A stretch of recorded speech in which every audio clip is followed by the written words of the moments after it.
The Weight of Obesity in the U.S. by Danielle Ruby. Data shows 1 in 3 Americans are obese. Throughout this video, we will bring up topics like socioeconomic issues, risk factors, causes, behaviors, and genetics. The National Heart, Lung, and Blood Institute defines obesity as energy imbalances, which means that your energy in does not equal your energy out. The energy is measured in calories. The signs of obesity include a high body mass index, which is a BMI, and an unhealthy body fat distribution that can be estimated by measuring your waist circumference. Now, for a short video on the negative effects one may endure while obese. Heart disease, diabetes, and certain cancers. It's also associated with Alzheimer's disease, depression, sleep apnea, bone and joint problems, and more. Now on to the first question of this video. Why are Americans so obese? And what can we do to stop it? There are several reasons why obesity runs rampant through the U.S. 3 main reasons are genetics, lifestyle, and socioeconomics.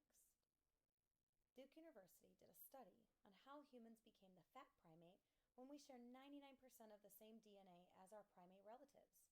The study showed that there was a shift in how DNA is packed inside the fat cells that curb the body's ability to turn bad white fat into good brown fat. The study showed that the reign of the genome that does this has been locked up in humans, but not in chimps, therefore causing us to be the bigger primate. Another reason why obesity is an epidemic here is based off of biological factors versus willpower. Chris Gunner from Healthline states that there are some people that are predispositioned to gain weight. Children of obese parents are more likely to become obese. Furthermore, the U.S. Department of Agriculture talks about the changes of obesity through time. The average American eats almost 20% more calories than people 30 years ago. The large portions Americans eat and the fast food that people eat contribute to the epidemic as well. Surprisingly, fast food makes up 11% of the average person's diet, and a lot of that is due to our fast-paced lives. The fast food consumption moves us into our next factor, which is socioeconomic status of people. If one is living in poverty, it is much easier to use fast food than it is to fill up a grocery cart. Weighing in on the cause of obesity in our nation is poverty. The cost of good foods, which are fruits and vegetables, are more expensive than the unhealthy foods. There is a major difference in the prices of a good meal versus a bad meal, and unfortunately, people who are living in poverty cannot afford the healthy groceries. Moving forward to another cause for obesity is our fast-paced lives that we mentioned earlier.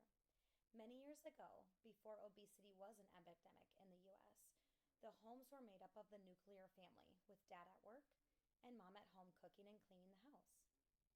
Nowadays, we have an increase in divorced or single-parent homes, which make it harder on the parents to be able to come home and cook and clean as they have to work.